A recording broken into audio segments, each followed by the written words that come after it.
What's going on, everybody? I'm sorry for the wait. We've had some technical difficulties. Sound has not been kind to us lately for some reason. On my end, it took me probably like 20 minutes to fix my issues. And then, of course, I had to pass off my issues to Cease. And I think he's still trying to figure that out. If we can't get Cease on today, Adam's already kindly said he'd come back on. He can have a conversation with him, since this is more of just an open discussion type of feel than formalized debate or anything of that nature. But I want to first off preface thanks for everybody coming in. Special thanks to Adam for coming in, because this was under the presumption of he might be the lone wolf in a conversation, even though we would divvy those up on one-on-ones. So I appreciate that deserves respect from anybody watching, that you'd be willing to do that. And you've already done that on the Atheist Roundtable, where I formerly was on. I missed you just by like a hair, I think. Yeah. I think I just missed you by a hair before that, but you had like 5 people talking to you, so this should be easy for you. I don't know about that, man. Take it easy on me. Yeah. It was my birthday recently, so take it easy. That's great. I love that. That's awesome. So we didn't really narrow down a topic today. I have a video from his TikTok that I thought might be able to kind of get somewhere off the ground. That way we're not just attacking randomly, but I am interested in what would be, the evidence for God, or any reasons. I'm an atheist, and by that I just simply mean that I don't think that there are good reasons to believe in a God, or that I'm not convinced that a God exists. And so maybe we can dive down into that. Anything you want to say before we get started? I just want to say thank you for inviting me on, man. I know we've been trying to make this happen for a while. Our schedules are crazy, so I just appreciate the fact that you were able to work with me on that and make this happen, dude. So thank you so much. And anyone who's watching, theist or non-theist, atheist, whatever you want to call yourself, I appreciate all of you guys for tuning in, and I respect everybody's belief regardless, where we stand. And I just appreciate you guys joining and watching and hearing us out. And, I thank you. Thank you. Yeah, and we were talking behind backstage that it's really easy to get validation. Certain people get that. They have 50,000, 60,000 followers on whatever it might be. I think me and Adam have that in common, where we get kind of the lopsided, maybe more hate or more opposition. And so even if you're not someone who watches Adam's content or agrees with Adam's content, I think it's good to plant a flag there for everybody to see that we go through the same kind of struggles in a contrapositive sort of way. So with that said, I'll go ahead and there's a clip on there, not to put you on the spot. I know I'm kind of doing this already, but I'm going to put up a clip, and I guess we'll have some questions. We can just start from there, I guess. Right on.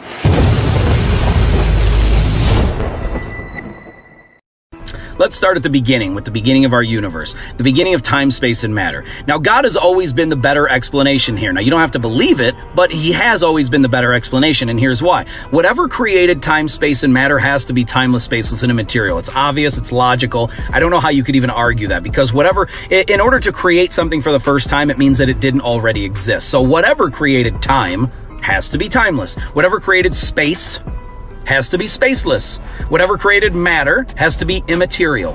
So those are 3 beautiful, perfect attributes of God. Now, you can say that it's not God, you can come up with something else, but think about this. Atheist scientists have to come up with something as to why the universe is here at all. Now, they don't believe in God, they go into it without God, so what they have to do is they have to say, listen, we don't believe it's God, so what else could explain it? What else could explain it? Meaning, God has already explained it. It's already been the best explanation, and we're struggling to come up with a better theory. All right. So I got kind of like a 2-prong thing on this one. The first prong would be more so of the immaterial, timeless, spaceless kind of conversation there. And then the other one would be more so of like the intent and actions of science. But I guess we start with the timeless, spaceless one. Okay. My first problem that I had when I hear the argument put forth is when you say something created time, you are using a verb that actually indicates time. So created, right? So my thing was, how could something be using time to create time? It seems to be like logically incoherent at that point, from my standpoint. Well, there's the idea that behind that is that what's actually two-part kind of. There's the divine area of it, which we can get into, and then there's also the scientific evidence that we see. Even the majority of atheist scientists will say that it appears as though time, space, and matter began during the Big Bang. So if we apply everything we know about time, at least as far, because I mean, if you think about how we look at the universe, we say, well, it's 13 point so many billion years old. The Earth is 4 point so many billion years old. And we have our own perception of what we see time, but we always assume time based on days, weeks, hours, months, years. And then when we talk about when we talk about how old the universe is, we attribute a time, meaning that beginning point. Now, I think we probably both agree that time as a whole did not start there. Like that's never really my point when I say that the beginning of time, space, and matter. I mean, the way that we perceive it, everything that we know of in the existence of everything, we know of nothing beyond the universe. So when we talk about the beginning of open area, which is space, we talk about the beginning of things, stuff that can be touched, tangible things would be matter. And the beginning of time, we talk about the starting point of our universe, because that's all we know of. When we think that there's time beyond the universe, which I do, and I assume that you probably do as well, that there was time before the time that we know of. Well, no, that's actually the point I wanted to make real quick, is that would you agree with the statement that the time began with the universe? I mean, isn't it inherently dependent on the fact that space and time would be existent as it's a continuum. Like in order for time, space, and matter had to come into existence at the same point, at least as far as what we know in the universe, meaning everything that we know of in existence is within our universe. We can have all these theories outside of the universe, but we don't know of anything outside the universe. We just assume that there's probably something that created it that would have to have been outside of it in order to create it. But when we talk that's the part that I'm curious about, because you say created. I feel like that sneaks in some baggage, because I feel like if you say created, you're implying a creator. But I don't see that, because it could just be, we could probably both agree that it's a necessary foundation of something, right? That causes this to exist in some fashion. But I think I have a problem with you saying created, because first off, it's assuming that time is involved with something that's before time, and then it's also assuming a creator in the process. Well, I just mean in the sense of, it doesn't necessarily have to mean God in this sense. What I mean is anything that begins to exist is created in the sense of, like if you were to start drawing pictures, if you were to start making art, it's your creation. Now, obviously you would be the creator here, but that's not the point. The point is, when something began to exist, meaning your drawing or your painting, it's now a created thing. But I guess the point I'm trying to make is there's nothing that starts to exist that isn't created by something. It doesn't have to be a mind necessarily. That's not, I mean, I think it is, but I'm not saying it automatically has to be a mind just because we use the word created. I mean, like when the first car was created, the first, like if a tree if a seed goes into the ground and a flower comes out, that flower was created. If we have kids, those children were created. It doesn't. Okay, so I guess I would, like, if we're using created in the sense of just something coming to exist, like I wouldn't say that consciousness was created out of matter. In a sense, I would say it's emergent property of matter. But if you were using that in that context, then I guess I see what you're saying in just the word. I just want to make sure we're not implying some kind of creator, because I feel like that would have some inherent assumptions to it. But right. I do think that, well, I was going to say, if you think if God is timeless in that sense, but it can create time, it just seems to have this inherent contradictory property to it. Yeah, well, and here's the thing is, like, I think that if you dive further than that, it does lead to an actual creator, but I'm not saying that just because I use the word created that it has to mean a mind. Sure. But I do believe that it is created by a mind. It's just, you're not using it as an entailment of a creator. Right. Like, I guess a good example of something that wouldn't be a mind, I guess, but it does have a previous cause. But like if there's an explosion and it creates a mess, Gotcha. Well, that's, and that's kind of the idea that I mean. Like, it's something Sure. new that didn't exist before. It's something created that. Okay. Yeah. I think defining words definitely is very, very useful for that exact reason. So we don't talk past each other. Well, with the immaterial kind of element to it, I don't. So like immaterial to me doesn't seem to have like any real meaning, because it doesn't seem to be made of anything, and I don't know. I don't have any examples of anything that would be immaterial. Even like empty space or things. Those would just be descriptive concepts that they're just ideas in our head. So they exist in a physical brain state, Yeah, but if you have a memory of something, that's a thing. But there's no way you could take it, measure it, touch it. It's an immaterial property. It's a non-touchable. Like for instance, if you have confidence, right? If you have confidence within yourself, confidence is an immaterial attribute. I would argue it's physical. So I'm a physicalist, so I think all information is physical. Every bit of information is physical. So if I was to tell you, like, I had a CD, and like clearly if I had a CD with music on it and I broke it in half, right, music wouldn't come spilling out of it, right? Yeah, but would you say the music on the CD is immaterial? The sound is. You think the sound is immaterial? Well, the sound wave would not be. So maybe that's a bad example. Well, I'll even admit that's a bad example. Like even on the CD, like even if we broke it in half, no music comes out, like it's still physical information on the disc, whether it's coded with vinyl with the grooves or whether it's like ones and zeros that's being interpreted by the computer. It's still a physical thing with physical information. So I'm wondering where the example of an immaterial thing would be, because even like your example of like ideas would be the same thing. We can look at an fMRI and actually see that these are physical brain states. Well, all right, like the laws of physics, the laws of thermodynamics, like these are laws that enforce something. We're able to perceive what they mean or how they can be used, but you can't touch the law of physics. It's never anything that you can't touch. Yeah, because it's a concept. So like the laws of physics don't exist as a thing. So like the law of identity, for example, right? So but the law of logic does, and that's a good one, because the law of logic exists even if there's no minds to perceive it. Well, the laws of logic. So there'd be three: identity, non-contradiction, and excluded middle. But those aren't actual things. So that's a descriptive thing we've come up with to describe physical relational behaviors within reality. So it's not that the law of identity is a thing. It's actually just a descriptive concept. It's just something that we've used to describe. To say the fact of identity exists would just be to just, you would have to use the law of identity to describe this physical thing, right? So it's not actually immaterial. It's a material thing, as in the concept, your brain states mapping onto another physical thing, which would be like a planet, and then you would say A equals A or planet equals planet. So therefore, the law of identity would be a physical. Yeah, but my point is these things exist long before there's any mind to perceive it. Like for instance, the law of physics, you can say that it's a concept we perceive, and you're 100% right. However, when the universe first exploded, there was no life, and I think we can both agree with that. The Big Bang, there was no life, but yet when that exploded, you had a law such as gravity. You had a law such as thermodynamics. You have a law such as physics.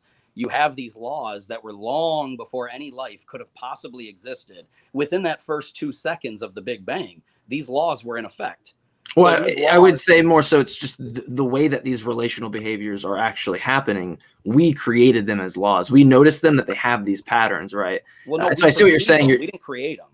That's the point that I'm trying to make, is that I know you're coming from a prescriptive. We just perceive them.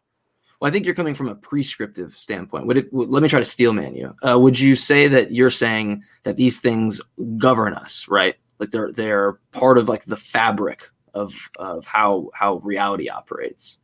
Kind of, yeah. I mean, as far as science, as far as us being able to do science and things, yeah. Sure. So the way I look at it is that these are descriptive things. Reality, and I know this is just a tautology, doesn't really explain much, but reality simply is reality, right? So it's going to have these relational behaviors, whether they happen to be some other relational behaviors or whether they happen to be the ones that we experience right now. those will just experience in the way that they do. We will come along and describe them. But even if you actually put them to the test, you'll see that our mathematics, our models will start to fail at some point, whether it's like Planck time or things like that once we get further into Planck time. But they end up failing because we haven't modeled them correctly, because it is a descriptive thing that we're trying to section off reality to see how it works. But are you saying that those things are dependent upon, like, they have to exist because of a mind? Because you said it earlier that they're not contingent on a mind, so that part's kind of interesting to me. Well, the creation part isn't, but I think, like I said, like, you have to take a lot of things to put together to show that there is a mind there. In my opinion, that there would be a mind behind all of it. It takes way more than just the one thing or any one of those things. I think it's like I said before, I've said this a bunch, that it's like a big puzzle. It's like 1,000-piece puzzle, actually even more than that. It's like a 1,000,000-piece puzzle. And we're out there finding one piece, another piece, and then slowly putting these things together to get the overall image or the overall story or whatever. And I think when you add all of these things together, it certainly points in that direction. But just because there is these laws, like when you said that they're descriptive, I don't think that changes. I mean, I agree, but I don't think that changes anything at all as far as whether or not they actually existed before we had minds to perceive them at all. They existed long before there was a human mind to even be able to perceive anything. Because if they didn't exist before there was ever a mind, then we would not have ever came to be, according to like evolution, according to how the Big Bang Theory expanded everything and made Earth and sun and all this stuff. We would have never came to be able to perceive them. So these laws were in effect long before we ever existed, or any human mind could have possibly existed. Well, I mean, the law of logic is a big one. The law of logic is a big one, because we have to use that just to even be able to communicate to each other. Like, what do you mean by the law of logic? Because I understand the law of logic is the laws of thought, which would be identity, non-contradiction. No, like here's a good example. Like things that are logical. Like, I think you agree, because we've talked about this a little bit before. But like, logic is basically what helps you figure out anything. Because if something can't logically happen, then you know it didn't happen. If it can't, then you know. The problem is there is no law of logic, because you have things. There is, and I can show you.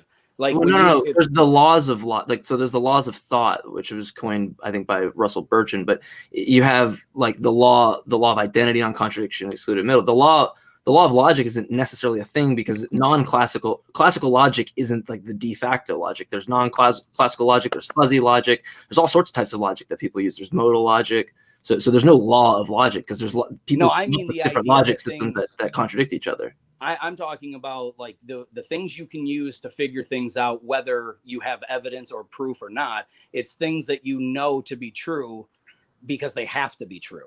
There's several examples. One, but that would just be our model of what we think is logical, right? So like logic would just be no. It's things that can't possibly happen, and you know they can't happen. Like, for instance, you can't possibly tell a true false. You can't possibly show me a squared circle. You can't possibly show me a married bachelor or a one-ended stick. These are things that logically these terms contradict each other. So so you're getting into identity, non-contradiction, excluded middle. So identity is that like I can't be anything else. A equals A. Non-contradiction would be that the two propositions can't both simultaneously be true. And that excluded middle is that the two of the propositions, either one or the propositions has to be true, or the other proposition has to be true. It can't be in between or outside of, right? So if you're describing that, then yes, the law of logic. I mean, the law of identity, non-contradiction, excluded middle, those are descriptive things that we've come up with. Not everybody even accepts that. There's people who subscribe to non-classical logic or logic that actually they deny things like the identity, non-contradiction, excluded middle. But my thing is that even if like we just look at two planets, right? We didn't exist. There's no emergent property of matter being consciousness. So we have two planets. The only thing that exists in this universe that we know of, at least in this example, are these two planets. The fact of identity will remain, right? Like that planet can't not be the other planet. If we had a proposition, if we came along, then of course it would either have to be this planet or that planet. If we're talking about like someone being on the planet or something being on the planet, those facts remain because those are the relational behaviors within reality. We just come along and we define those things. And then we could be wrong. Like we could look in if we looked into quantum physics tomorrow and we found out non-contradiction gets violated, I mean, doesn't that just prove that this is a descriptive thing that we're trying to map onto reality? Because then it would have been contradicted. Well, that's what I'm saying, is that with certain things in logic, with the law of logic that I'm talking about is things that you can't contradict. Like, for instance, long before there was ever a life on this planet, we can say right now with 100% absent or absolution that before there was ever a human life on this planet, there were no human lives on this planet. Before there was ever a drop of water on this planet, there was no water on this planet. And we know that without having to be there. These are things that are set in stone that cannot contradict each other. There either was water or there wasn't. And so when you break things down and make them become binary, because there is a way to ask. I don't want to say every question because I haven't asked every question, but there is a way to make things become binary depending on how you ask them. And that is where the laws of logic supremely excel. I agree. They excel in classical mechanics. Absolutely. Well, but the point is that you don't need a mind. So this is where I'm trying to push back. And I'm just saying that you keep making it sound like it's a descriptive thing because we are here to perceive it. What I'm saying is long before there was ever a human mind or any kind of a mind, long before there was any life, there were certain things already put into place that are the way they are. And like these laws, like I said, you don't have to. It's not that these laws don't exist because minds are there to perceive them. These laws existed, and we have minds to perceive them. So that's where I think. I know. I get what you're saying, because I mean, this is the kind of the argument that I get with presuppositionalists. Is they're coming from more of these things are prescriptive, they govern us. I'm coming from a standpoint of reality is. It has relational behaviors, and this is how we describe what's going on. But even if we were to agree, the fact of identity and the fact of non-contradiction, not the laws that we've used to describe, but the fact of these relational behaviors that can't contradict each other, or that, A has to equal A. Even if we agree on those things, just to kind of nip the pedantic stuff in the bud, because I know people probably don't want to hear that. Like, where do you get to that it is necessary on a mind? Because I feel like you could postulate any idea that shows that these laws exist independent of a mind, that you don't actually need a mind for these things to exist. You just need the mind to describe the relational behaviors. Well, I think it takes two minds, really. I mean, if you think about it, because we didn't create the laws were already there. We're using our minds to perceive the laws that were already there. But one of two major things about that is that we have no evidence of any kind of a law or any kind of order coming from something that's not a mind. We've never seen any kind of chaos organize and become ordered by anything that's not a mind. We've never seen accidents or randomness or chance create order, or laws. So that's one element of it. But the other one is the idea of, which this is going to take much deeper digging, so we can go there. But it's in order to, if you go all the way back to the very first cause, and you're very familiar with philosophy and the ancient Greeks and Socrates, we were talking about that already. But the idea that there has to be an uncaused first cause, there has to be a prime mover, a starter of all things. There has to be. Otherwise, you would have infinite progression. Well, I would disagree with that. And there's two things so first off, I think when you invoke that, what you're doing is you're invoking antecedent causes. We would agree, right? There's always going to be a cause before that, right? Yeah. So there has to be a prime starter. But my problem with that is, so there's multitude of problems. One is the thought that God created to create the cause, or is him creating, was that the cause, or was there a thought to an antecedent cause for him to establish creating? Was there an antecedent cause of his mind having to think the thought that got him to create? And worse than that, if you invoke this antecedent cause, you're inherently invoking causal determinism, and you'd have to give up libertarian free will, because everything is dependent upon the antecedent cause, not any action of will. See, I disagree with a lot of that, but it's hard because you made 3 or 4 points there, so it's hard. Let me start with the God one, because if if you had a mind, if there was a mind to do anything, then he would make the choice to create.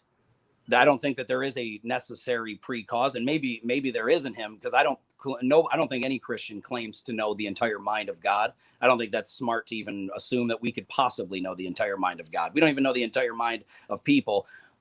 especially women. But no, that's a joke. I'm married with my wife. But no, the fact of the matter is if God exists and he has this mind and he wants to create, there doesn't have to be any pre-cause, but there could be. I mean, he could have done many things before he ever created this universe and us as people. Well, it just seems that it has the same kind of problem that with the, so I'm kind of just showing by reductio that when you're presenting the problem that there's an infinite regression, I see the same problem for the God with its desire to create, because if it created or it had some intention and it has the kind of nature that it's been given, at least under the Christian worldview, it seems that it would have to have these antecedent causes like thought before it and the thought that produces that thought. But worse than that, it seems to now libertarian free will is kind of removed from the situation because everything is dependent on this like domino effect of causes, which is, but it doesn't take away a person's free will. And this is how so not though? If everything is based on these antecedent causes that precede the cause, I'm not seeing how there's any volition. I don't see how there's any will in that at all. Well, I'll show you. Like, do you believe that it's possible to travel through time at all? Do you think that that's ever going to be a possibility? I don't know. Probably not, but I don't know. I have no idea. That's interesting. No, and I'm glad you said it, because almost everybody I know thinks that it's possible to go through time. They think that eventually we'll come to that. And I don't think it's even possible. I don't know. I just couldn't give you an honest opinion. Well, the reason why I'm asking is this, and that's good. You answered, that you don't, or whatever, but so a lot of people think that it's possible to travel through time. And so the idea is, if you can go to the future and see 100 years from now, just because you see the future and what it looks like and what action somebody took, does that mean that they no longer have free will to be able to do that? Of course not. That doesn't take it away. They still have free will to make choices. You just happen to see far enough ahead to see what choices they have made. It doesn't mean that because you see these choices, that means that they don't have free will or they can't not make the choice. It's that you know what they did choose, because at that point they had already done it. So just because God, so the free will problem though is that it would be, if we could go back in that predicament, could that person change their decision or not? Yeah, because this is the thing, is when you say that God has foreknowledge of the future, the assumption is that Christians that you don't have free will anymore. So if you believe in God, then you can't have free will, and that's just not the case at all. I'm trying to explain like how it is possible for God to know the future. It's just like if you were to record a football game that you wanted to watch, and you went out and you hung out with your friends or whatever, and you didn't want to know the score, you didn't want to know nothing about it, and then on your way home to go watch it, your friend calls you and tells you the last 2 minutes of the game. You know now what happened before you've ever even watched it, before you got to see this actually play out. But it doesn't take away the choice making that happened on that field. They still got to make their free will decisions to do what they did. You just happen to already know the outcome. So because in your world, it's already played out and you know how it plays out, but that doesn't take away their choice of being able to make decisions and change the call at the line. That doesn't mean that. I think it just goes more beyond that though, because those decisions that those people are making, like they didn't pick their brains, they didn't pick their neurons, they didn't pick their biology, they didn't pick their parents, they didn't pick any of these things. And the problem that I'm having with when you're invoking the contingency or the causation thing to get to the prime mover is that you can't invoke all of this contingency, all of this causation, this cause and effect up until the God, but then forget that was the basis to get you to the God, because that gets rid of the fact that you have the choice. Everything is dependent on the causes. So the way I think, if I decided to run Spider 3Y Banana instead of running like a little bootleg out to the side, if I had decided that is more or less this dependent on the way that my brain has developed and my biology has developed, all things that I had no choice in the matter of, right? And so I feel like there's a problem if you're going to invoke the contingency thing, because, well, for one, it misses what we mean by determinism, but two, you're kind of not leaving any choice in the matter, because you have to get antecedent cause all the way up to God in order for the argument to work, which leaves no room for libertarian free will from my perspective. But see, and that's I guess where we differ, because I don't see a problem with the free will thing at all. Because if you're you can't have it both ways where God is the source of all this and he has all control and he kind of makes these things happen for you and you have no control. But then also your brain is just pre-wired and it just reacts off chemicals.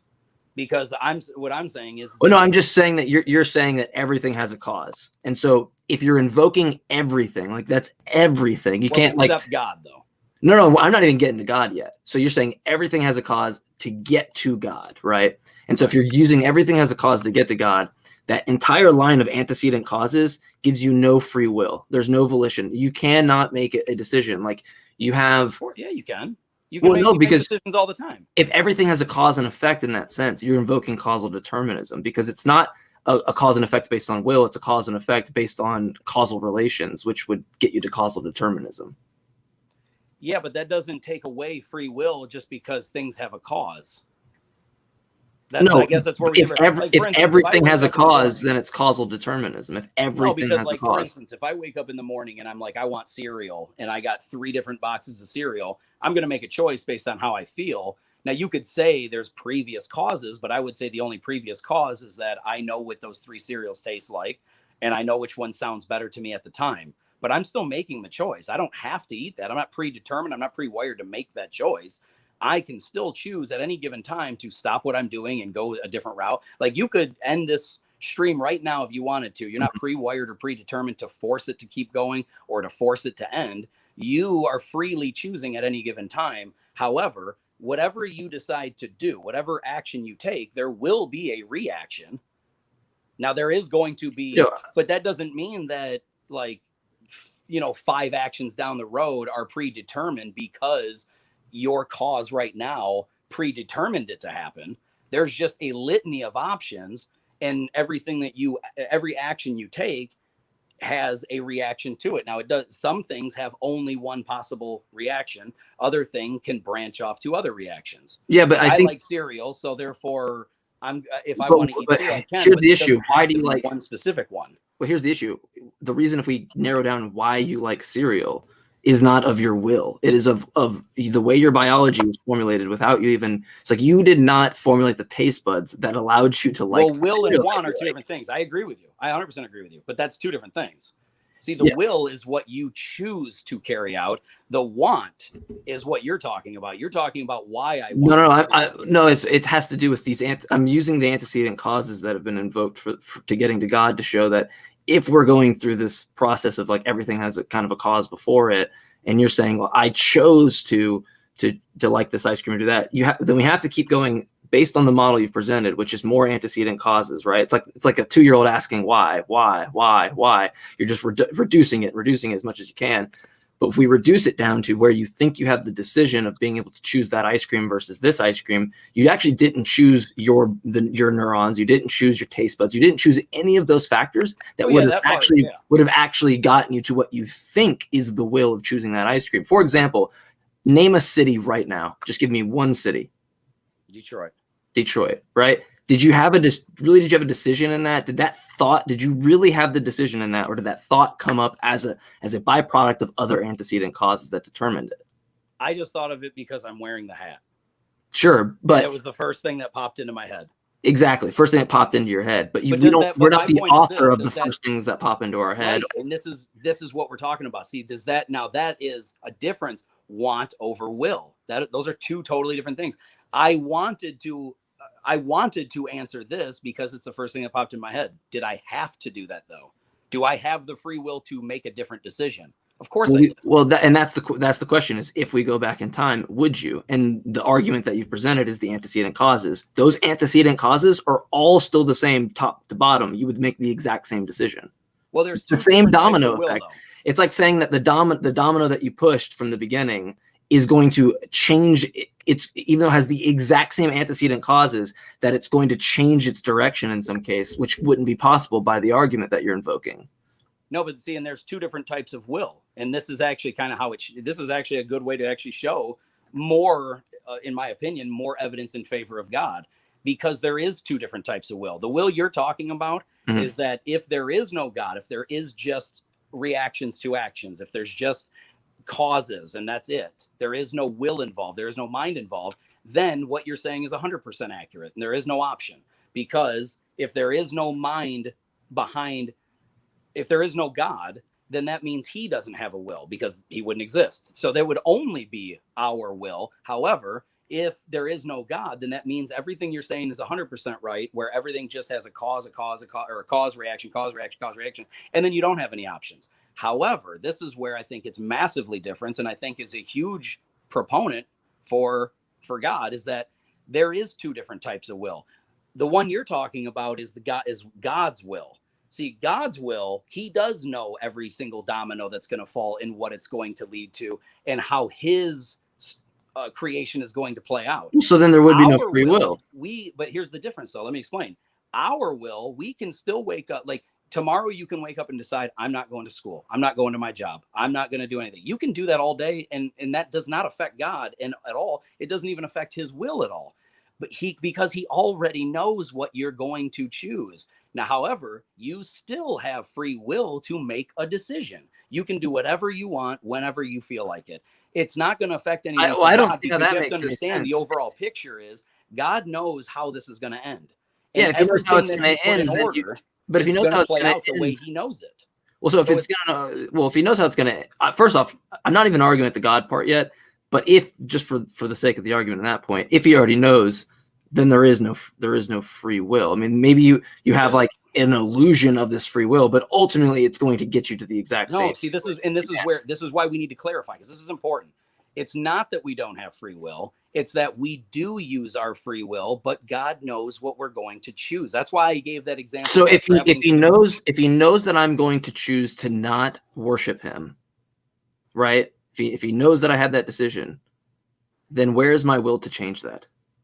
Well, how do you know that in the future you're not going to? Well, if he already knows that, right? But see, this is my point. Is he knows the indecision. He knows the indecision, regardless of what comes before that. He knows that. So he knows that. Where is my decision? He just knows the future, essentially. Yeah, of course he does. Well, he would have to if he's. So then there would be no free will. There is, and here's how. This is why I'm trying to show you. I'm trying to break it down as easily as I can. Just because he sees what choices you are going to freely make does not mean you don't have free will. It just means he knows the outcome. He already it's like this. It's like if you travel, if you did certain things every day for the next year, I don't know what they are, doesn't matter. And I traveled to the future to next year on this day, and I see exactly where you are. Maybe you're married, kids, I don't, whatever, doesn't matter. And I know exactly where you're at and what you did. Does that mean you no longer now have free will? No, of course it does. You're still making free decisions every minute of every day. The thing is, I happen to go to the future and see what decisions you made. It doesn't mean that you don't have free will. It just means that whatever you decide to do, I now know what the outcome is. It doesn't take away your free will. It just means I have knowledge of what you chose. Yeah, that's the difference. Yeah, so even if we say that's the case, which initially I'd say that I wasn't trying to get to the God part on that. It was more so the argument of these antecedent causes, and then trying to somehow say that there's some free will when everything has that kind of antecedent domino effect that God already knows. But my problem is that even if we get past the libertarian free will, or because I do think you have to either give up libertarian free will or you can't invoke the first cause argument, because you would inherently have this problem of a domino effect of causes or causal determinism. But even if that's not the case, how does your God not get out of the regression that he would also have to be proposed with, which is simply that if he has a desire to create or decides to create, there was a thought process, there was an antecedent cause, given the first premise of the argument, which is that everything has a cause, then even his desire to create had a cause. But if we decide that that's no longer the case, then we have an issue in the premises, and that it's no longer valid. So, well, this kind of helps the case that God has a mind, because if God is the first cause and he has a mind to think, and he thinks and he decides, I'm going to do this, I'm going to do this, then that doesn't, I don't know why that would be affected. Like, he still has the mind to choose to do stuff. So if there is no, well, he suffers the same regression that you say someone would suffer without a God, right? I think that was the argument you presented, is that there's an infinite regression unless you have the prime mover. No, I don't think it's possible to have a prime move or an infinite regression regardless. But I think that Well, no, I'm saying due to if that. the person is arguing against the prime mover, then they're essentially arguing for an infinite regression. I get that you don't see that that's true, but that's what I'm saying. I'm saying that your God suffers the exact same problem because he wouldn't have a cause, and I can explain that too. Well, it wouldn't even be his cause. No, we are not even getting to his cause. His decision to create has antecedent causes that predate that. He has an infinite regression. And he has free will just like we do. I mean, you may, like, if you wake up in the morning and you have, 5 different thoughts about whatever, you didn't choose those thoughts. You just were thinking about them, or maybe something was heavy on your mind, or maybe you said, you know what, I got to do some schoolwork. I need to really hone in on this and think about this right now. Sometimes you can't choose your thoughts, obviously. Well, I know I cannot choose how my neurons decide to behave. No, but you can decide, like, hey, school's important, and today I have a final that's due. I'm going to actively choose to study and think about this stuff so I can learn more. You can choose to do that. It's not like your neurons are forcing you to think about school. You are making that, you're freely choosing to say, you know what, this is important. Yeah, because if I was, I'm going to fail. Well, if I was born with a different set of how my brain operates, an entire neural web, so to speak, if I was born with a different one, then I wouldn't care. And it would be, I would have it would be something I couldn't control because you would have a free will to do something totally different. No, I wouldn't have the free will. I would have been basically determined based on my neurological components in my neural web, or however you want to phrase this then, because I don't think we're going to get anywhere with this unless I ask you what you think at least about this area. Sure. Why are you like stuck to this idea that you don't have any free will or any options or any choices? Why do you think that your brain is just making you do stuff? Because libertarian free will fails in all academia. So I have no reason to think libertarian free will exists. But I would preface this that I want more than anything for libertarian free will to be the case. I would love that. I would love to know what that. What do you mean by libertarian free will? It's just free will, libertarian free will, having the ability, the liberty to make your own decisions. You actually have the process to change a decision. If I was to go back in time, I could actually change the decision. It wasn't actually caused upon my neurons firing or my biology or things like that, right? So I would love for libertarian free will to be true, because we have a major problem with people that commit crimes and determinism, right? So you have this issue of, they're basically victims of their biology. I mean, do we punish them for it? It's like, well, yeah, we have to do something. But the idea would be to try to figure out how we help people in regards to brain states, because it seems to be that you didn't get to go to the store and pick your brain. Nobody did. Nobody got to pick their brain. Or your parents. So you could have compatibilism, right? You could say that, well, in this aspect of like determinism, there is a will. You can actually make decisions in some aspects, right? And so I would love to call myself a compatibilist, but I see in every aspect of academia, or when we try to do this, it fails. And the only thing that ever accounts for the hypotheses, that creates a novel testable prediction and that isn't falsified is determinism. That's the only one that we haven't falsified in really any aspect. So I have to go with it based off of the purported evidence. Yeah, but this is the thing, is like, what's weird to me about this is that for almost all of time, everyone knew that free will was a thing.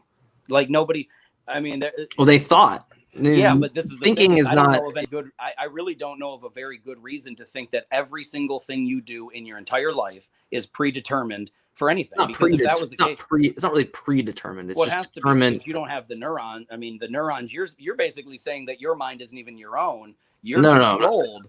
You don't have choices though. No, I'm saying that those things are going to decide my decisions more so than me thinking that so you like, those are the things that make your decisions, right? Like that's the when we reduce this down to brain states or to its smallest components, those are the things that are making those decisions that we think are but you can prove that that's not true though. But if I was to say that I have this free will against how my neurons are going to be, it's nonsensical. Like, how could I possibly think that I could change something that my brain is going to, the chemistry, something that I don't actually have the control over, is going to do that? Now, you could argue for compatibilism and say that, well, there is some control over these brain states in some aspect. And there's people that hold to that, like Dan Dennett, Matt Dillahunty, guys like that. They all fall into that category. I was a compatibilist up until recently. But I just and I think Cease, which I'm going to bring him on here, since I think he's gotten his stuff working out. I think me and you can hit one more thing By the way, I've enjoyed the conversation. Yeah, me too, man. Yeah, absolutely. Can I just touch on one thing though, real quick about that? Yeah, of course. Sure.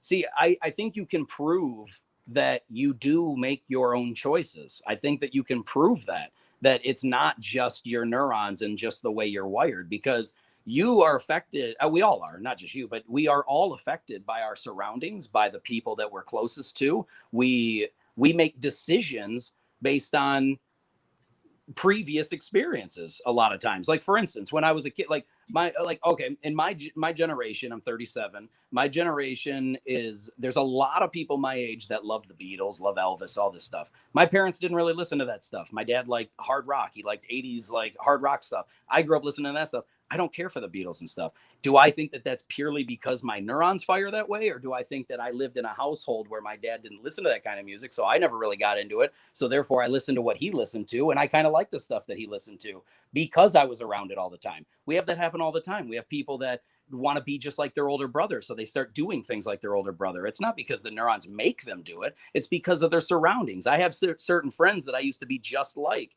And then I got to a point where I was like, you know what? I don't want my life to go in that direction because they're headed in a dark path and I don't want that. And I chose to split off from them and hung out with other friends and then kind of started being more like them. And it's like, it's not that your brain is forcing you to do anything. You can make choices whenever you want, and you are affected by things that are around you. So I just think I'm not knocking you for it, dude. I totally respect your belief, and I totally respect where you're coming from. And you put a lot of thought into this, and you put a lot of schooling and science into it. It sounds like, because you're using big terms that I don't even know. Well, so I just want to. I just would like to preface. Is all. No, sure, and I would just like to preface that, like, this is the thing that I tell people. Like, some people like, so I want to believe manifestation is true, or whatever it might be. These like kind of new age hippie things that people do with the crystals and all that. Like, some people, like, they want these things to be true, or but regardless of whether they think it's true, right? My whole mantra, like my whole thing, is that I am not going to go with what I want to be true. I'm going to go with what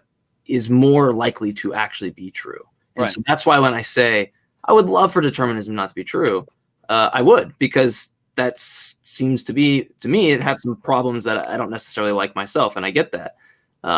But everything that I do look into does not seem to be the case. And I'm just somebody that's not shy from saying this is in conflict with what I want.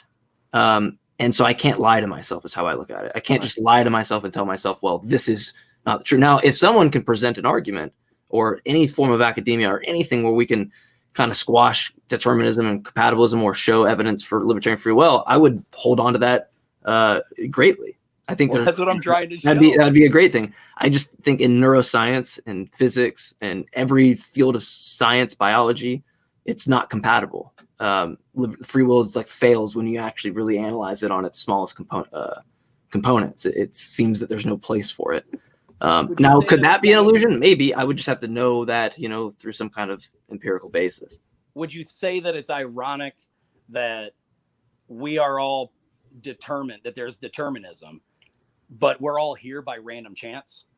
Because if you take the approach that there is no God and there is no mind behind all of this, then it's just random chance that Earth is here, that we're here in this era, this time period, to learn about these kinds of things. Who's to say that 100 years from now, every bit of science that we know right now is not proven wrong anyway?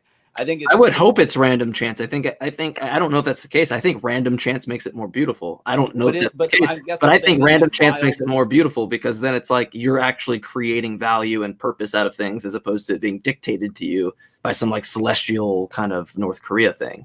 Right, but if we're all if it's all just determinism, then really life has no meaning at all.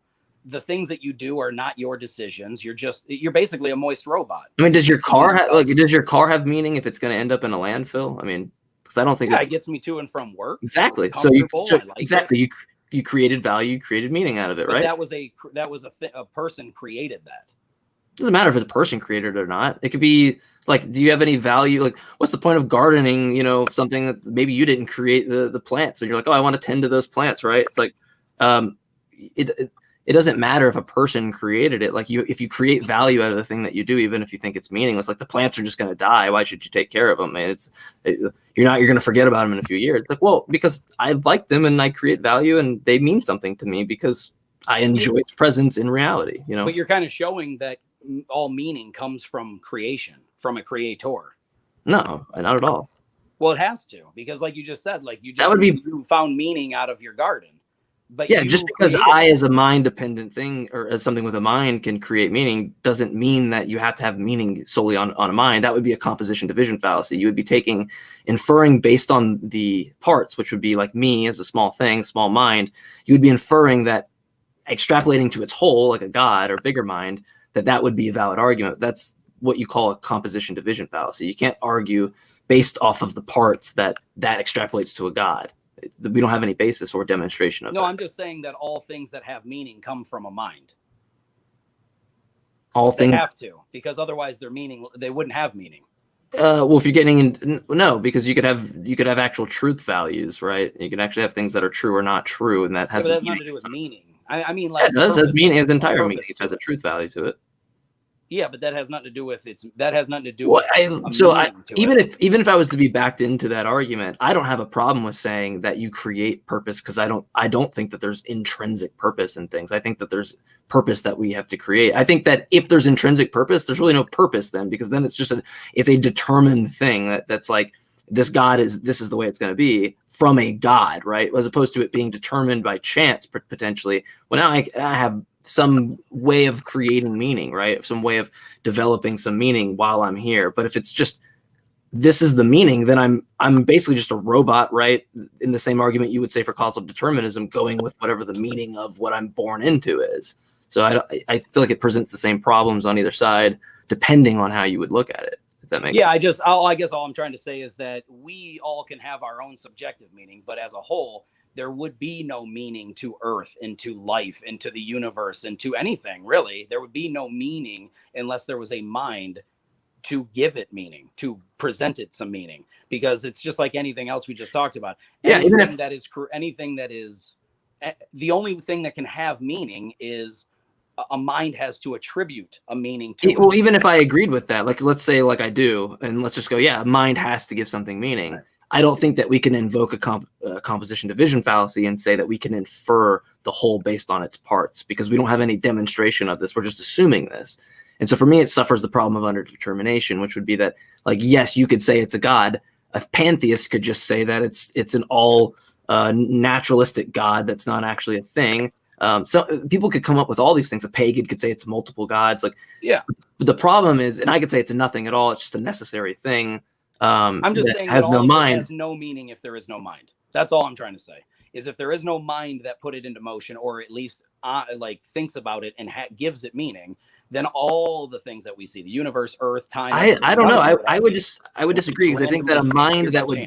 Well, I think a mind that would put this here for you to just live forever.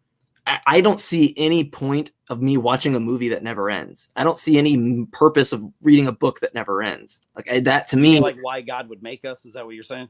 No, it's just if it's dependent on the mind, but then his system is also that we just live forever, or you're maybe potentially annihilated in some instances, but that you have this afterlife, like then that has no meaning, because you have because there's no value there, because like there's only value in my car or my cat or the plants, because I know it's finite. I know it won't last forever. That's why the meaning is derived. So if it just lasts forever, I get to see my hamster forever. There's no meaning for me to care about anything. Well, that's assuming that that's all you're going to do is look at that hamster. Well, you know what I'm saying. I'm just my point is. I'm just saying, because I think it seems that there would be no meaning at that point, because it's just like, I think there is, and that's what I'm trying to show. Like, I think that, like, think about it like this: the real reason, in my opinion, of course, that I think that God even made us at all. It's same with the angels and demons, whatever, fallen angels, whatever you want to call them.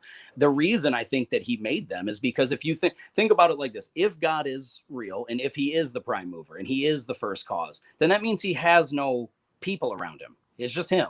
He's got nothing. If this is true. So just walk with me on this path for just a second, because sure. I think it actually is going to go somewhere that does supply meaning.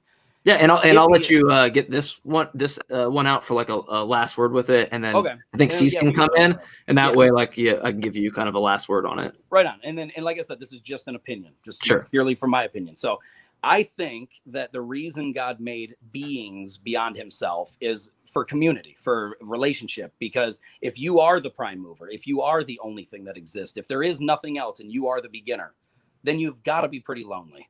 It's got to be pretty lonely up there. Now, does he need us? No, of course he doesn't. However, what I think he did is that he made the angels, and what then became a third of them became the fallen angels when they rejected him, according to the story, of course. Now, he had these beings with him, but a third of them didn't want to obey what he was commanding them to do. Now, when you're a little child and your mom and dad create you, they give you a set of rules, because not just because they want you to listen to them, but because they know what's best for you and they care about you. And so when they make these rules specifically to see you thrive, to see you do good, to kind of shape you into being a decent human being, you don't have to listen to them. You have, in my opinion, free will to reject that. But when you're talking about the angels and the demons, a third of them, the fallen ones, didn't want to. They were around God and they didn't want him. It wasn't like they didn't believe in him. It wasn't like they didn't see him. They were there in heaven, in a place that is, according to the Bible, much more wonderful than this place ever will be. They had way more than we have. They were way smarter than we have, and they had God right there in front of them. A third of them didn't want him. It's just like what we see right now on earth. A third of the people, and I'm not qualifying you into this. I'm not saying This is what your motive is, but I'm just saying a lot of people, they don't care what kind of evidence there is. They don't want there to be a God. And that's okay, because he gives you the free will to reject that. Now, what I think the humans were made for, and this is where I think it's very important. So, and I'll try to wrap it up quickly. I think purposely that the reason he created the humans were kind of a test for the angels. He sent, if you notice throughout the Bible, because I know you know a lot of it, we've talked about kind of this before, but he sent the angels to watch them, to take care of them, to guide them, to help them. They were our servants, not in a slave type way or whatever, but they were there to support us and help us. A lot of them didn't want to do that. They were like, look, I was here first. I'm more powerful than them. Why on earth should I serve them? And I think that was a test to see their character. He does the same thing with human beings. We are here. We have a set of rules. And I think what he's doing is he's letting it play out freely. He doesn't force his will on you. He doesn't force you to do anything. He will let you freely live your life. What he wants, in my opinion, is he wants a community to be with him for eternity, but a freely loving community, a community of people that choose to be around him, not the angels that were forced to be in his presence, because a third of them rejected that. I'm talking the only ones that are going to wind up in heaven, according to the Bible, are people that want to be with him. And the people that end up in hell, it's not just a burning furnace. It's a quarantine of people that reject him. It's people that want to be separated. When we brought up earlier about the whole binary thing, this is what I mean. Heaven and hell is not ultimate reward and ultimate punishment. It is, I mean, essentially you could break it like that. But the point is, I think it's being with God and separated from God. And that's why he separates it like this. And everyone that ends up in heaven, the meaning of all of this are to collect a community of freely loving people that are like-minded, that want to be in his presence. That's just my opinion. So Sure. Yeah, and I know I said give you the last word, but I want to actually one thing to say before I hand it to Cease, and this will probably be a good spot for us to have a conversation next time. Is you talked about God and loneliness. I'd be interested in if you think he's perfect, and then how you reconcile like a perfect being feeling lonely or creating. But we could get into a giant rabbit hole on that. And to first time, I really appreciate the conversation with you. Yeah, me too, I'm glad Cease popped in. This was actually, for people that just tuned in or watched from the beginning, this was just going to be a me and Adam thing because we were having some technical issues. Cease actually seems that he's figured this out. I'm popping him in now. Nice. We'll test the audio, make sure he's good. And then what's up, Cease? Hey, can you guys hear me okay? We're good. Yeah. So on that, let me just say one last thing to Adam, and that is thank you again, man, for coming on. I know we'll have you on again. I enjoyed that conversation. I know we just kind of spitball, but I didn't actually expect us to go into determinism. So that was interesting. Yeah, me either. Maybe you guys can chime in on that. Start from there. Start from a different spot, but I'll let you guys get chummy. Yeah, because I think we have a lot more to talk about too, and a bunch of different topics, not just that. Oh yeah. We could go for months on this. Yeah. For sure. Yeah. All right. See you. Yep. See you, man. Thank you. Hey, what's up, man? How you doing? Good to finally talk to you. I've been trying it's good to see you in person, like talk to you in person finally. Yeah. So a few things. The first is I definitely would like for you to come back in the near future. I mean, I know that you say you're going to have too much time now, and there's a lot of things that we won't get to go into too much detail, unfortunately. But I was hoping that you would converse with my brother, who's a physicist and also knows a lot about biology and things like that. about things like evolution, the Big Bang, that type of thing, because I think that would be a worthwhile conversation for Yeah, people to yeah, think. absolutely.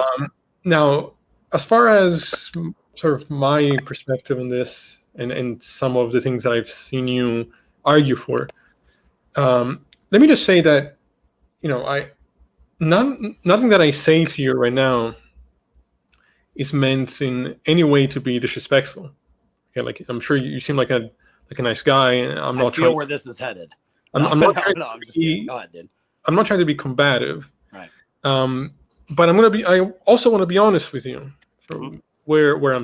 from where I'm standing, is that, I've been doing this since I was 15. Okay, that doesn't mean that anything that I believe is true. I mean, there are people that I respect very highly who think that, I'm dead wrong about many of the things that I believe in. So that's all I'm trying to say. But I think my frustration with the types of arguments that you've made is that you make a lot of claims and you state them as though they're sort of obvious facts. Like, even just in this conversation, you've said you can prove free will. There must be a first cause, and without God, morality is subjective. We can't derive any notions of good and evil. And these are not. You may be right or wrong ultimately, but these are not things that I think any person within the field of philosophy and science would say with that level of confidence, because there are a lot of flaws and a lot of problems with the things you're claiming. And it just seems to me that, I mean, what have you read, for example, in the context of philosophy of mind? Well, it's very difficult, man. I mean, I've studied a little bit here and there. I've never gone to school. I don't have a degree. And let me first address the point that I don't think that anything I'm saying is a proven fact. I think, and I don't, but to your point, I agree with you. Like, I do say them with a lot of confidence because I strongly believe them. But that does not mean that I think that I can't be wrong. It doesn't mean that I think that you're automatically wrong if you disagree. I don't think that at all. I know that I come off as arrogant or conceited or whatever on TikTok. I assure you, I am not. I 100% always give credit to God for everything, even if he's not true, right? But the reality is, it's just my personality. My dad is extremely cocky. He's funny and he's very humble at his core, but he loves being cocky and it just rubs off on me. I love that approach. I think it's funny. I'm a big fan of comedy and stand up and things like that. So I just like being silly and goofy. And, but at the same time, these are very serious issues, to your point. And I don't say them with the assumption that I'm definitely right and you have to be wrong if you disagree. I don't mean that. And so I apologize if that is the way it comes off. I don't mean that. But what I do mean is that I have studied a lot of these things, here and there or whatever, on and off my entire life. Since I was a child, I have been extraordinarily interested in all of this. And so I have taken it upon myself to do my own study, my own research. I take my own time. Even if I'm at work, sometimes I'm reading stuff, not just the Bible, but I'm reading philosophy. I'm reading what atheists have to say. I'm reading what Christians have to say. I'm reading what Muslims have to say. I try to take a lot of different information from a lot of different people. And then I just try to line it, what makes most sense, what's logical, what does not contradict what we see in reality and what we know to be true. So I don't think for a second that makes me right. I don't think I'm better than anyone. I don't think I'm smarter than anyone. I just think that I'm just very confident because I have studied this stuff so much that I feel like I know what I'm talking about, but that doesn't mean that I'm right. So to your point, so I apologize if that's how it comes off. No, and that, I've talked to you many times. Sometimes it's been a little chippy or whatever, but as a whole, I totally respect you, dude. I totally respect your beliefs. And I don't think that just because me and you don't agree on stuff that you're an idiot or you're stupid or anything like that. I fully respect everything you're doing. But here's the biggest thing for me. I know that every single human being on the face of the earth has a different perspective.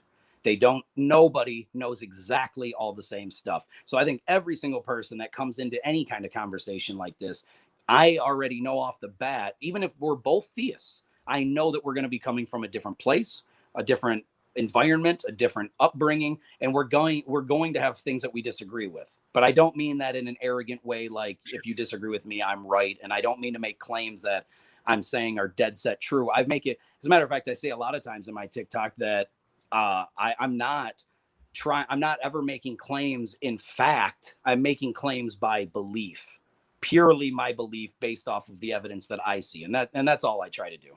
Right.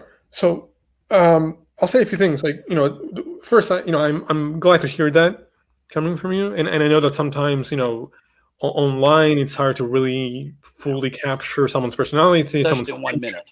Especially in 1 minute. So, and for the record, I don't have a problem with arrogance. I really don't, as long as it's earned. Right, that's my perspective. I think, I'm sure many people think I'm extremely arrogant, and I'm okay with that. My thing is, what matters is the evidence you're using to support your arguments. And from my perspective, that is lacking from the side of the religions. And, I have no internal bias, meaning, I want, what I believe has nothing to do with what I want to be the case.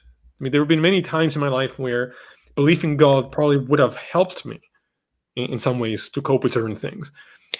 I couldn't believe because I don't choose what I find convincing. Now, this idea that you expressed earlier that, it's a matter of free will, that, we choose to reject God or we choose to, use our will to, we might not choose our thoughts, but we choose our actions and the type of thing. This is a very problematic idea in many different ways. The first is that you use the environment as an example. Those are just another set of causes that you don't choose the way they affect you. All the stages that result in behavior are based on neurological events that you are not the author of. You've not decided that that's what's going to be your reaction to these things. So on a biological level, this idea of free will is extremely problematic, but even more so in terms of physics. I mean, let me give you this example. Would you say that, imagine a book, right? From chapter 1 to chapter 20. Would you say that while you're reading the book, is there any chance that the already written chapters could somehow change in the process of you reading the book? Or is it already written out?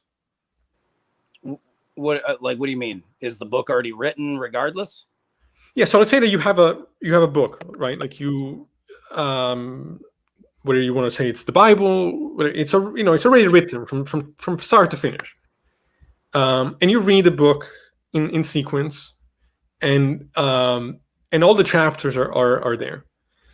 What physics is telling us, as far as I understand it, is that this notion, your example about the football game, like you record the game and doesn't work in the context of modern physics because you're looking at time in that context as a linear thing. There's the past, the present, and the future. Physics tells us that all those three stages exist simultaneously, the way that they do, the way the chapters in a book exist. So the first chapter is not identical to the last chapter, but they both exist in a sense at the same time, but just in a different position in space. So this idea that we are somehow free. I mean, I actually understand. I actually agree with you that if God knew everything we do just as an observer, that wouldn't necessarily negate free will. The problem is that these choices aren't choices because they're already written. They're already, whatever I'm going to do is already there, has already happened in a sense. It's already happening. And so at best, I'm sort of living out. We have this feeling that time is linear, that time is moving forward. But physics is telling us a different picture. Now, whether that's turns out to be right or wrong is a different question. Yeah. but I see you say a lot of things like, there's a lot of evidence for God. It's logical to believe in God, and I think it's a misuse of the terms. I think what you want to say is that it makes sense to you, which is fine. I mean, we all have our intuitions. Well, that is what logic is, though. Logic is a very specific tool used in a very specific way. Yeah, but if something isn't logical, then it doesn't make sense. But a lot of people believe things and think things make sense to them that ultimately are actually fallacious. Oh yeah, and are illogical. Yeah. So I think it's people, we can call it whatever we want, but ultimately there's a certain test that we can put these ideas against. Yeah. And I think the reason why I think you haven't provided evidence is because you said things like, from my perspective, from what I've seen from your videos, most of your arguments are essentially a sort of a God of the gaps type of argument, which is we might lack certain explanations, and therefore it makes sense to say that God did it. And I think I watched for example, your debate with Arbidian. Yeah. And you said something along the lines of, you have your assumptions, you have your theory, your explanation, and I have mine, and we're kind of doing the same thing. And I take issue with that because I don't think that what you have is an explanation or a theory. I think what you have is a claim that doesn't have a lot of explanatory power or predictive power. You're basically saying God did it. Well, what did he do? How did he do it? What are the details? Well, that's what I try to explain. See, and again, like, it's very difficult in a 1-minute video. So I only got 1 minute to talk about one topic at one time. So what I will say is, I mean, I'm not trying to plug my TikTok, but it's just like, if you watch a lot of them and add them up, each one is a small puzzle piece. None of them are going to explain it all. And I don't claim that it would. I think that would be ridiculous of me to say that it would. But what I am trying to do is, I'm referring to the actual debates that you've had. Right. No. Well, I know. And again, we only talked for really about 15 minutes. That debate didn't really last, maybe 30 minutes or something. It didn't really last a whole long, and we didn't really get into it much. But when I say things like it's logical, that doesn't mean that it's illogical to not believe this, or it's illogical to believe something else. What I am saying is, when I'm laying out something when I'm laying out these things, they do make sense as far as what we see in reality. I guess what I'm saying is nothing that I'm saying is actually contradicting what we actually see in reality. I'm just showing a way that it lines up with God. And so therefore, to me, it is logical. Now, I'm not saying that if you disagree with me, you're an illogical person. That's not at all what I mean. Because I think you can make perfectly logical claims about evolution and perfectly logical claims about the Big Bang or how old the universe is, all these things. You can make a lot of logical, as a matter of fact, to be honest with you, flat earthers can make a lot of logical claims. I don't think for a second they're correct, but that does not mean that they don't have a very good reason for believing what they do. Otherwise, they wouldn't believe it. They're convinced in their own way. Now, I don't find the evidence very convincing. I do find it very convincing for God because of all these things that I'm laying out. But like I said, I mean, 1 minute video is only going to tell you 1 minute about one thing. I think that if you add all of them together, I don't think you're going to find too many contradictions as far as what we see in reality. And to your point, though, about when I make these claims or whatever, and you said that there's not a lot of evidence, this is where atheists and theists disagree heavily, because what we're considering, or what see, if everything that you go into, when you go into this, you're taking and me and you are both doing this. I'm taking the assumption that God is real, and that therefore these things are evidence to show him.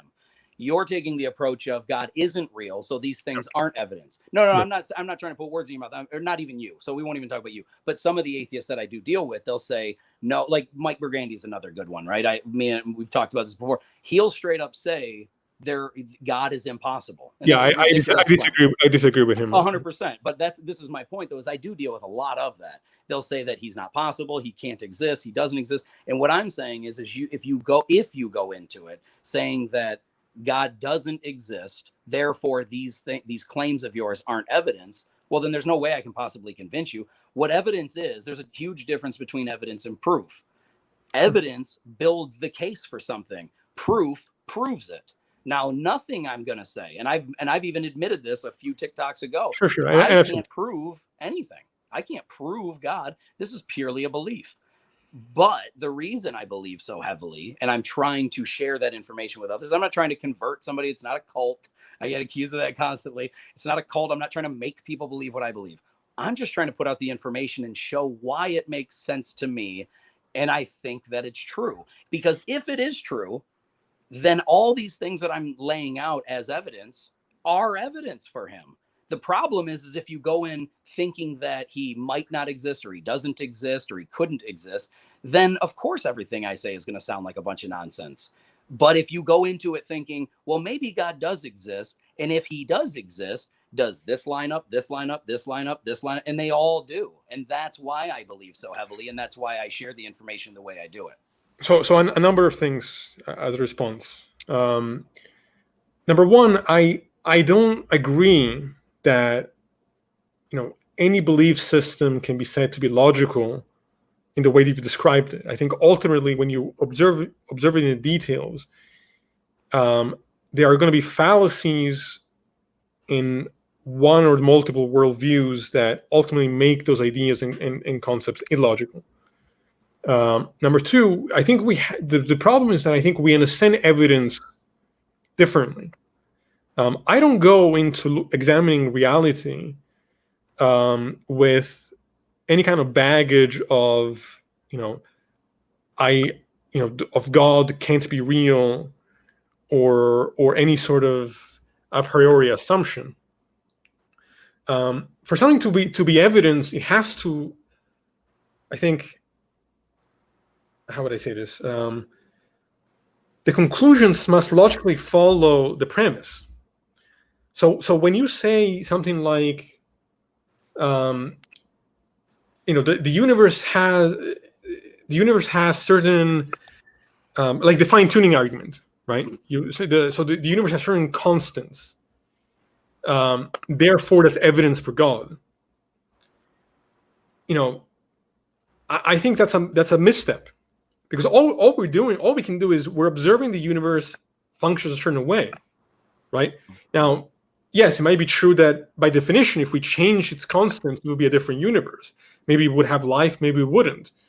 By the way, I don't agree with this idea that without God, everything is random. I think everything can be explained just in naturalistic terms. I don't think random. No, without a mind. It doesn't even have to be God. It doesn't have to be the Christian God.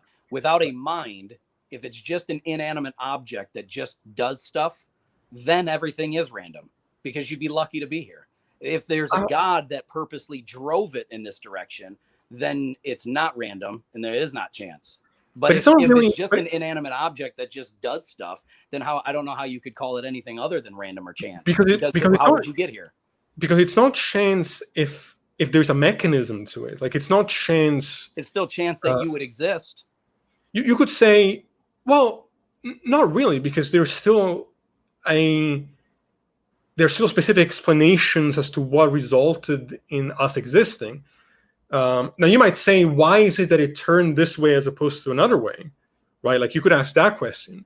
Why is it that the laws are what they are? Perhaps. But I'm saying it's still random. I guess let me try to be more clear about it. I'm saying that if there is no mind to order it a certain direction, to guide it somewhere, then it is random that you're here.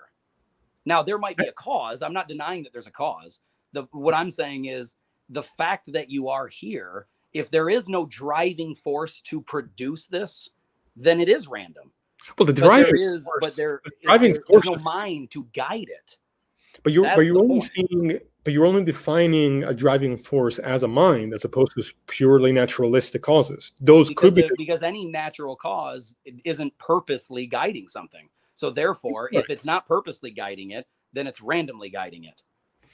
See, because you either have to make something do something, or you just let it do a free for all. And if you don't have a mind to make it go in a certain direction or to guide it into a certain place, then it is just chaos. But and it's just lucky that you're here. No, because natural selection is entirely not random, unless by random you mean not willed. Like if by random you mean there isn't a will behind it.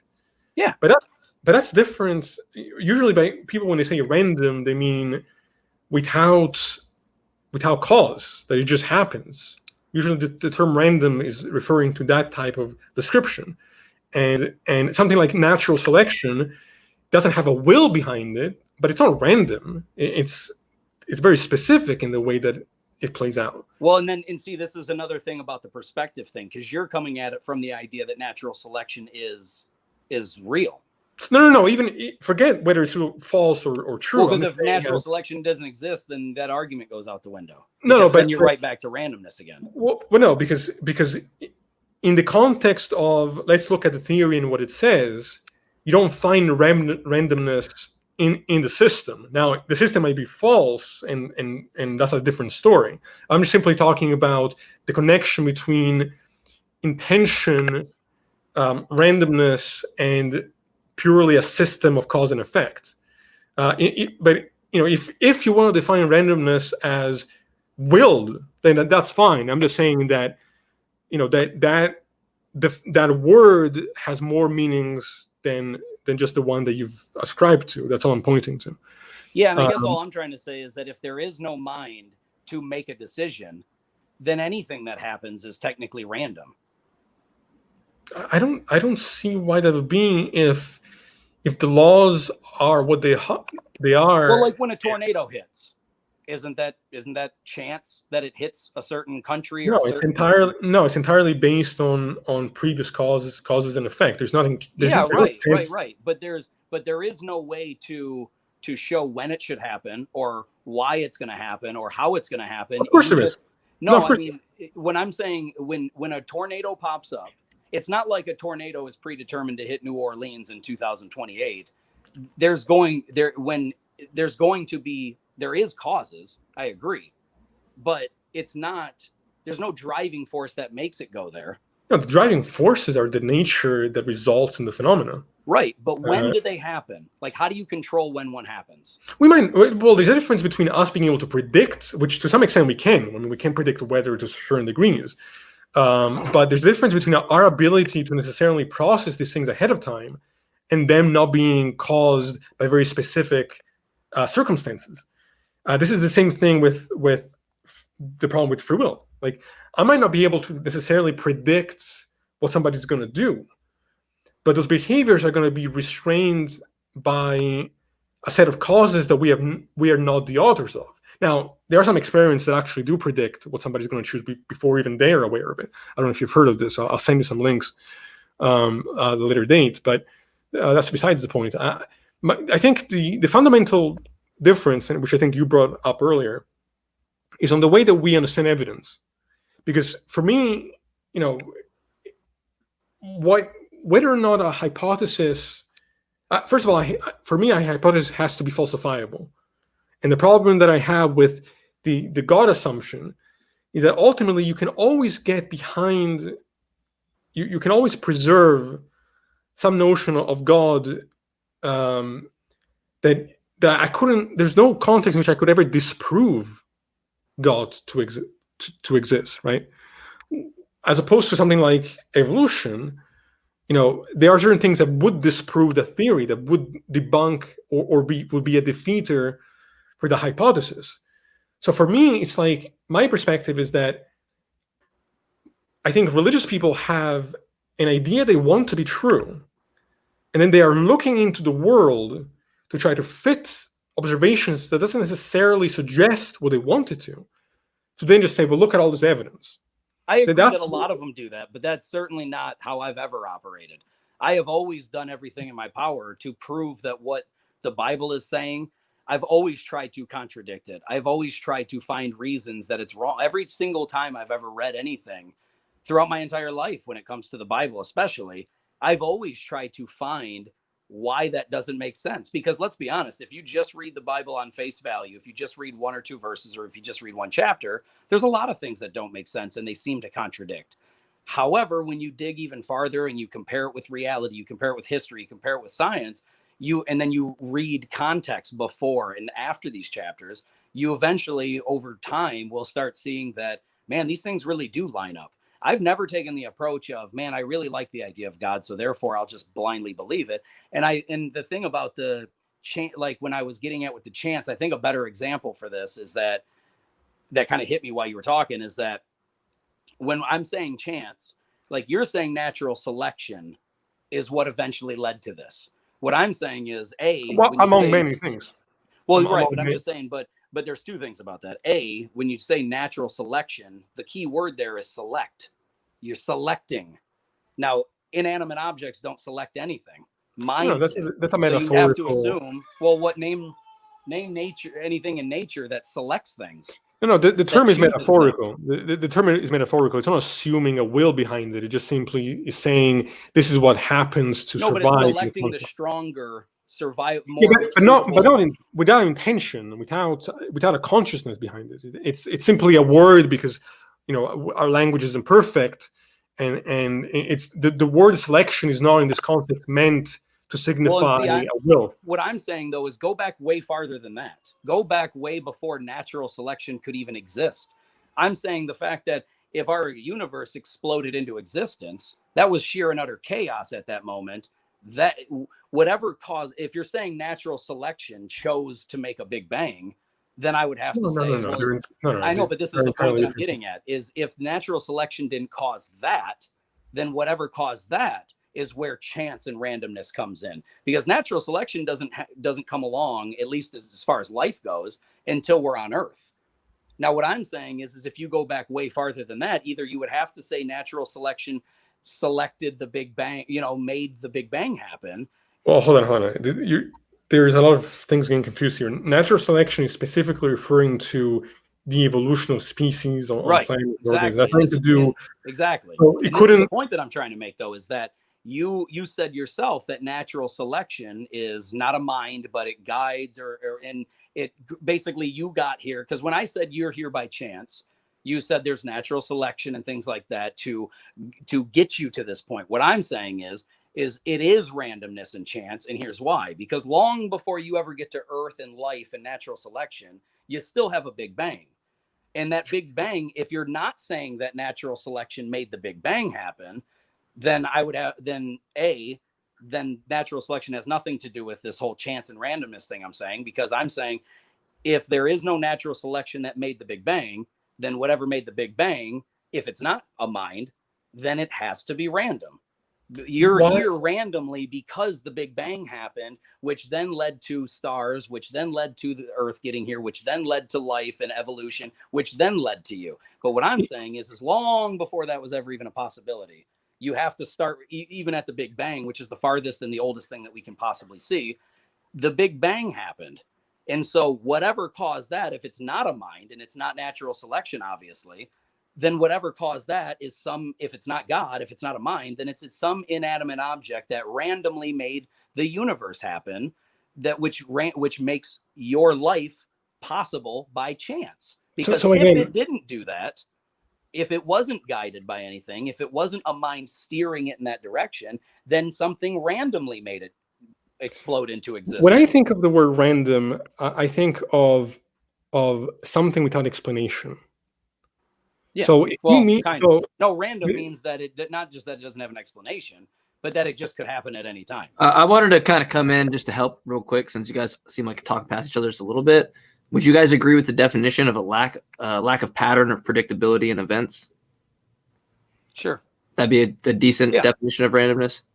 Yeah, and I don't think that kind of, but also chance. That's a big one too. Yeah, but I don't think neither of those things fit an explanation for the Big Bang. I think if you want to say it's random in the sense that it wasn't intended by a will or by a mind, that's fair, and I can agree with that. Yeah. But that's different than claiming that it just happened without explanation, or like the definition that Mike just put up on the screen. Right. That's a very different thing. This is one of the reasons why I would like for you to talk to my brother on this topic, because he knows a lot more than I do about this particular thing. But I would like, what is your, I think, biggest piece of evidence for why you think that belief in God is reasonable, or yeah, I guess that's, well, it's a collection of things. I can't, like, when I get asked this, it's and I'm not saying that you're doing this intentionally, but it always feels like a trick question because there isn't one thing. You guys leaving? Yeah. Okay, I'll be done here in a few minutes. All right. All right. Yeah, I know. I'm not trying to trick you. I'm curious to see I know where. I'm not even trying to accuse you of that. I'm just saying that's how it feels because there isn't one big piece of evidence. Like I said, man, I've studied this stuff since I was a little kid. It's just a giant collection of things, historically, scientifically, philosophically, biblically, personal experience, randomness. No, like, I don't know. No, there's just a lot of things that all pile up together for me personally that led me to this belief. And that's why I always say it's a belief. I never try to come out and say, look, I know I'm right, you're wrong. I know this is true. I know your theory's wrong. All I'm saying is that a giant collection of evidence is, and like I said, the evidence is the key word here because evidence is not proof. And so many people automatically jump to that. As soon as you say evidence, they'll say, well, what is your evidence? Meaning what's your proof that God exists? And I'm not saying you're doing that, but this is a lot of common thing that you hear. And what I'm saying is if there is a God and if he is the God that I'm referring to, meaning the most maximally greatest being possible, meaning all knowing, all powerful, all times, all places, infinite ability to create, and like everything like that, right? If we're talking about that being, which in my opinion is the only God worth worshiping, because anything less than that, if that guy exists, then I don't know why you'd worship anything less than that. But the point here, I don't want to get too off in the weeds. The point is, if that being exists, then that would perfectly explain why we have time and why we have matter and why we have space. It explains why there's laws of logic, why there's laws of thermodynamics, why there is order to the universe, why there's design. It would perfectly explain why there's life at all. So this is where we disagree. This is where we disagree fundamentally, because I don't think it actually remotely explains any of it. That's my problem. Why wouldn't it? Because if the explanation was falsifiable, was testable, made predictions, had explanatory power, like, for example, when something like the Big Bang, right? No physicist just says, well, the Big Bang just happened and this is how we get everything. There was an explosion and now we have the universe. No, the details, the math, the observations, the testable, repeatable things that science goes through, is far more than what I've heard from religious people who use God as an explanation. All I've ever heard is, well, God just did it, and it makes sense that God would do it. For me, that's not what I'm trying to say. That was just a shortened version of it. I can get into each and every one of them topics in full detail. So I think that I'm trying to shorten as much as possible. Yeah, I understand, and I think for the future, for the next time you're on, I think that would be a valuable conversation to have, because I would like to get into the details as to why you call these things explanations, and why it is that you think that the evidence points to your conclusion, because I think that I've looked at the evidence, historically speaking, scientifically speaking, and otherwise, and my conclusion is the opposite of yours, right? And so one of us is wrong, right? Maybe both. Maybe we're both either wrong. God exists or it doesn't, right? Right. Yeah. And ultimately, I think you would agree with this, right? That for something to be deemed evidence, it has to be logically coherent and not make fallacies, right? I don't know about fallacies, because a lot of people call a lot of random stuff fallacies that aren't really. It's just the way they perceive the explanation. Well, I mean, the first part for sure. Well, someone's perceived. Someone can call something a fallacy and be wrong about it, but I'm saying the actuality of whether or not something is fallacious or not, at least for us to argue that it's evidence for something, it would have to follow logic. You can't follow logic if you're making if you're making fallacies. Yeah. Right. So if in my worldview you can point out fallacies I'm making, then I couldn't say that X, Y, and Z is evidence for my worldview, because I would be making fallacies in sort of grouping those things together. Right? Yeah, there's a big thing about fallacies, though, that I kind of want to get into with you, because if you notice, I rarely, as a matter of fact, a lot of times I make fun of that word, because a lot of times, and it's not everyone, so I don't want to lump everyone that uses the word into this, but a lot of times people will throw out you're committing a fallacy when they don't actually have an argument. And my point is always, just give me a better argument then, because the only reason I believe these things is because not only do I consider it evidential support for my belief, because it does explain things and it is logical. When you look at it from a certain way, it is logical. Now, if you look at it from a totally different way, it might not seem logical. But just because that person is looking at it a different way and it doesn't seem logical does not make it a fallacy. And even if it is a fallacy, my whole point is I don't really care if it's a fallacy or not. If it does make sense, and if you can't, if the only thing you can do is call it a fallacy, but you can't really rip the argument apart, I don't really see that as a convincing argument for me to change my mind. Right. So I think we understand the way logic is applied differently here, because from my perspective, if you can point a fallacy in an argument, then that's all you need as a defeater. I don't necessarily need to. Yes, I disagree big time. I disagree totally, only because just because it sounds like a fallacy to somebody doesn't make it one, and it doesn't mean that's a they're different wrong. thing. So no, I that's know, but I'm just thing. saying, like you said, if you can point out that it's a fallacy, then that's a defeater. I totally disagree. Now, if you can show, go ahead. Sorry, I was just saying, if you can show that somebody is inaccurately describing your position as fallacious, then of course that doesn't, their problem or their accusation wouldn't stand. Right. If something is actually a fallacy, then it's not an argument. Right. But you have to then be able to, and here's my thought, is I actually made a video on this. So it went basically like this. Like, if you think a fallacy essentially is a mistaken belief. If I have a belief in God and he doesn't exist, that is in turn a fallacy. It's a mistaken belief. No, a fallacy is no. If you look it up in the definition, it's mistaken belief by unsound reasoning. No, a fallacy in the context of philosophy is a mistake in the center of the system of logic. So it's something like, if the conclusion doesn't logically follow from the premise, or if the assumptions you're making are not coherent to the premises and the conclusion. So it's not a belief, whatever is the case, right? When we talk about fallacy, we talk about epistemology. We're talking about our capacity to understand and verbalize certain ideas and test those ideas out into the real world, using the tools of logic and epistemology. So that's whatever is true, I think, is independent.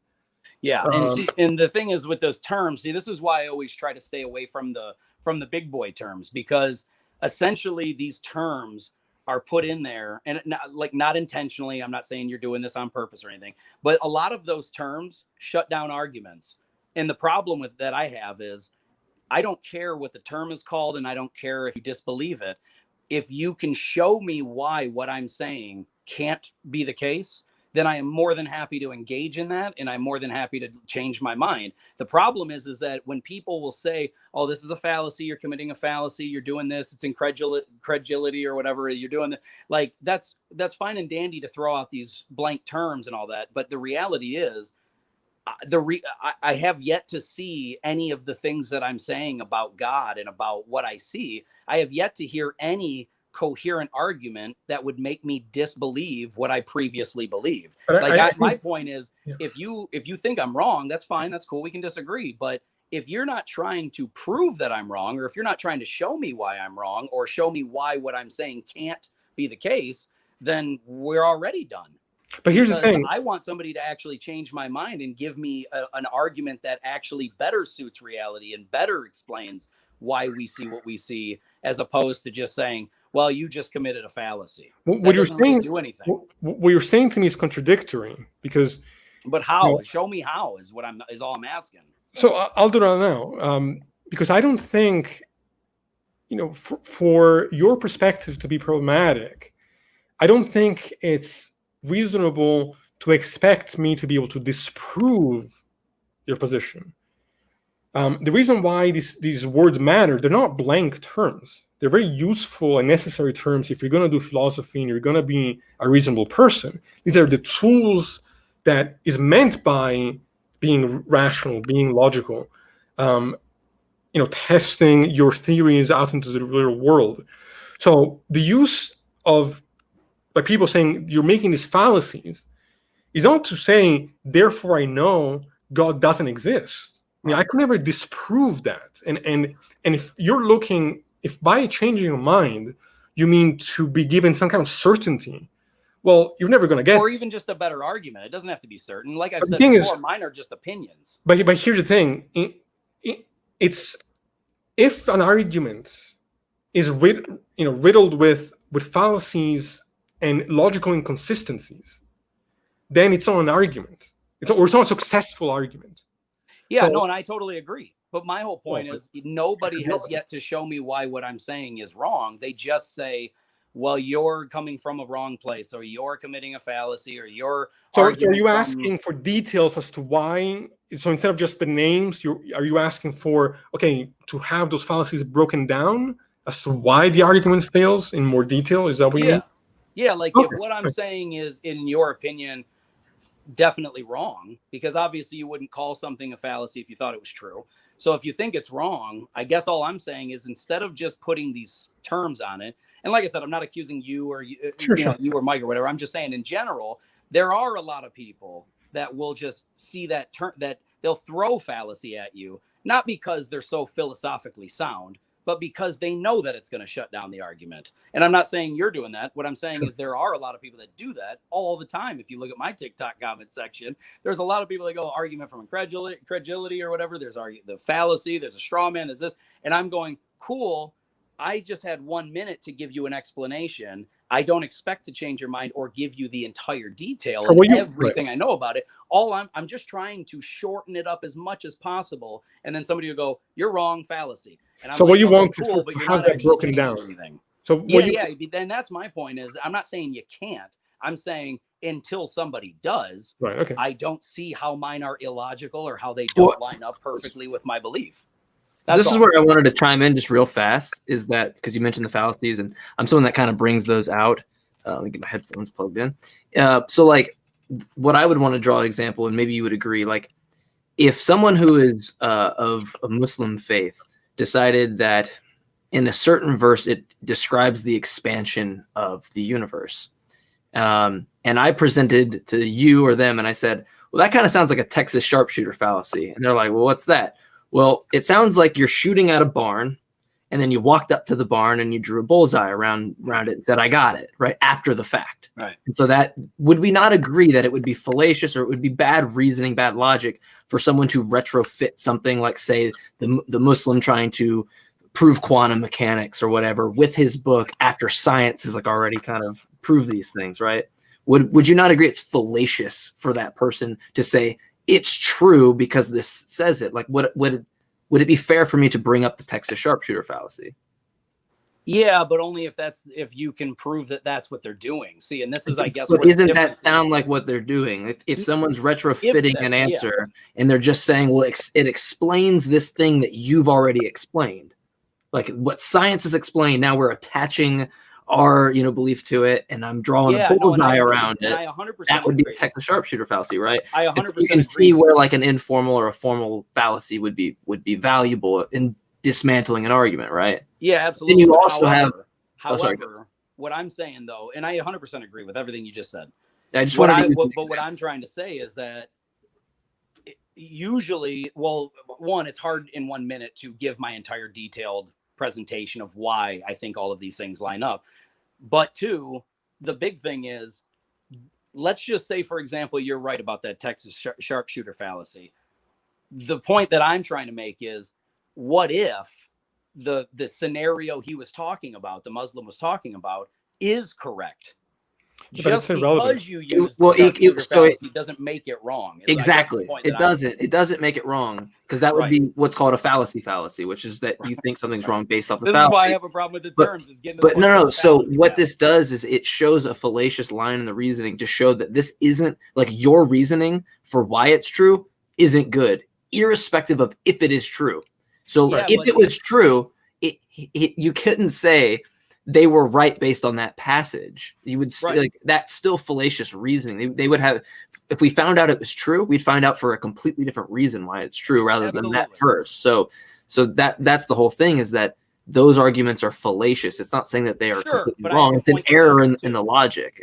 Right. And they could be right, but it would be irrespective of the fallacious reasoning. If they were right, it would be right by accident. What is or isn't Absolutely. the case is irrelevant. But Right. what matters is the reasoning you're using to claim that you have evidence or good epistemology to say that it's reasonable to believe in X or Y.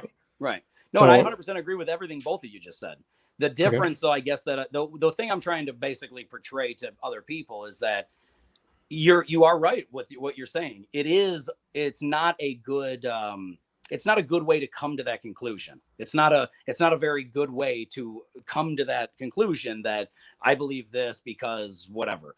But I guess what I'm trying to say is this is when I put all the pieces together in my head, to me, it logically makes sense, not just because I believe in God and it lines up because this verse said that, and therefore that's, it could be bad reason, could not be, whatever. What I'm saying is I'm taking every little piece of evidence I have from all over, putting them together, and I'm seeing, do any of these things logically contradict another one or anything that I know?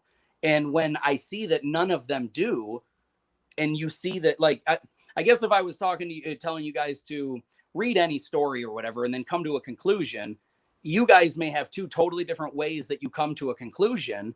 But if you took every little puzzle piece that you had and put it all together, and you got a certain picture, to you in your mind, you're like, no, I have reasons for this. I've looked at this and this. Well, yeah. and this So and this. there's under determination processes. Like, so like we could look at the tracks in the snow and go, that was made by a deer. You could say it was made by somebody else. Someone could just say a kid came along and pretended it was this, right? But Right. the hypothesis that it has a testable prediction, we go and we see a deer walk and it makes the exact tracks, we measure it. It's like, okay, that hypothesis wins. Yeah. We could all come up with so many different hypotheses, and this is what people call the underdetermination problem, and they usually present it as a problem for scientific realism, but it's really just it's a general problem for any hypothesis, which is that you could just come with any conclusion you want.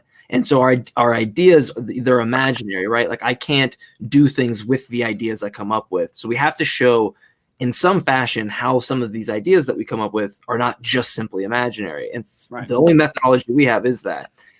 And I don't want to cut off Cease in your guys' conversation, but I did feel like the fallacy part is kind of similar to what science is with falsification. We're wanting to see, like, what's wrong with the theory. But from my perspective, it seems that, and Cease kind of touched it on earlier, is that even if we were to falsify something, what stops you or any other theist to just go, well, God actually can reconcile that because he's God, right? You don't actually have to have the demonstration of what you're claiming. You get to just make a new claim and avoid the falsification altogether, because you can create new falsification criteria as you go along. It's always going Yeah. to make sense to you if you can falsify the claim you're making, and especially when you use words. And I think, correct me if I'm wrong, because I know other teenagers on TikTok have used this argument. I forget if you did as well. I think you have. But when you use words like, timeless, spaceless, infinite, to sort of, I think, evade, some of the potential problems that people might bring up. From my perspective, these words don't have any real linguistic meaning. I don't know what it means for something to exist outside of space and time, because I think existence as a concept only makes sense and is derived from a context of space and time. So to say, even if such a thing existed, we wouldn't know what it meant. We couldn't process it. So it just seems like now you're just throwing mystery in there. Yeah. Well, would you say it's fair that we don't know everything, though? Of course, I think we know very little. Right. But I think, that's a different thing than saying, I'm okay with saying, one of the last videos you made was about atheists saying, I don't know. I think the much more honest answer and reasonable answer is to acknowledge the fact that there are many gaps in our knowledge. And it's okay to say, I don't know, rather than, well, God did it, or that did it, or this can't be. And this is because you brought up that God of the gaps thing. And I want to be very clear on here, because I don't do the God of the gaps. People accuse me of this all the time, and I can explain why what I'm doing is not the God of the gaps. What God of the gaps actually means is when you have a gap in your knowledge, you just say God did it. I don't know how, I don't know why, but God did it. That's God of the gaps. I never do that. I always fill that gap with a reason or something logical that would explain how or why it would be God. So I'm not just going, well, you know what? The earth is so many years old and we don't know how, so God did it. Or the plants are here before the light was here, so God did it. I'm not doing none of that. What I do is I say, okay, if time has a beginning, which I think most people agree with, at some point there is a beginning to time. If space has a beginning, and if matter has a beginning, then whatever created those things can't consist of those things, because you can't create something that already exists. So you can't create, like, for instance, you were created at birth by your parents. You could not have already existed, because your creation came whatever date it was when your parents had you. You could not have been the previous cause to your parents. You couldn't be the previous cause to the human race. You couldn't be any of those things. So because it's the same thing with a car. The first car wasn't created by a car, or the first tree was not created by a tree. These things, but the point, there's a very strong point that I'm making here. When I say that whatever made time, space, and matter must be timeless, spaceless, and immaterial, that is a logical assumption. That's not well, I don't know, therefore God did it. It's a logical assumption to say that whatever made, you don't even have to include God at this point, but whatever made time cannot consist of time, because you can't create time if it already exists. You can't create space if it already exists, and you can't create matter if it already exists. So whatever made those things, whether it was at the Big Bang, whether it was trillions of years before it, whatever created those things has to be timeless, has to be spaceless, and has to be immaterial, because you can't create those things if they already exist. These are just logical assumptions and assertions. This has nothing to do with shoving in a religion or shoving in this had to be God. I'm just purely explaining that you can't create something for the first time if it already existed. So logically, it has to be something that does not consist of time, space, or matter in order to create those things. And when you talk about the God of the Bible, or any maximally greatest being God, that God has those abilities. If he didn't, he wouldn't be God. And so it's not that I'm saying it has to make sense because the Bible said so, or it has to make sense, or you can call it a fallacy, but these are logical assumptions based on what we know about everything else. The evidence points to whatever being created has to be created by something that's not it. So I know we're running out of time. So I just want to give a very quick response to that, and very generally, and then let's definitely continue this conversation. Yeah, we can get back. We'll set up a next time, I've maybe next week. Man. Yeah, same. Ultimately, I do think that what you just said ends up being a God of gaps argument, but I understand why you're saying what you're saying. I don't think that any of what you said is ultimately logical the way that you think it is. And the reasons for that are partially linguistic. They're partially based in modern physics, and some other things. Let's resume this conversation. Yeah. I definitely would love to hear you and my brother talk about some of the specific in physics. I don't want you to feel like I'm evading what you just said. It's just that I know we're running out of time. I know I got to get going too, so I believe you, Part man. of that's my fault too. I got to get rolling too. So no, it's all good. But this has been fun. I could do this all. We could do this all night. I'm glad that it went as well as it did, because I know we could have a lot more fruitful conversations. So. There is a very fundamental issue with the words you're using linguistically that next time I will shed light on as to why I think what you're saying is problematic. Okay. So we'll just leave it at that and Yeah. and resume this later. All Awesome. right, man. Good talk, C's. Yeah, Good talking. Great talk with everybody. I think that was Yeah, fun for me too. everybody. Sorry, no Q&A tonight, guys. I've got to get rolling. I've got some work I got to get done, and I have to finish up a project here soon. So I've got a lot of shit that I gotta get done. But Adam, again, thank you. I hate to streamline. Thank you guys. Thank shorten you guys. this, but We'll do this again. Yeah. but yeah, we'll do this all again. And thank you. We just hit 100 subscribers. We had, I think, Sweet. 12 or 13 in this live. So Thank- definitely going to get more theists on to have more conversations. Seems to get people talking. And so thank you guys. We love you. I'm gonna hit you out onto the new outro that Pasta Mike made. Peace. Shout out.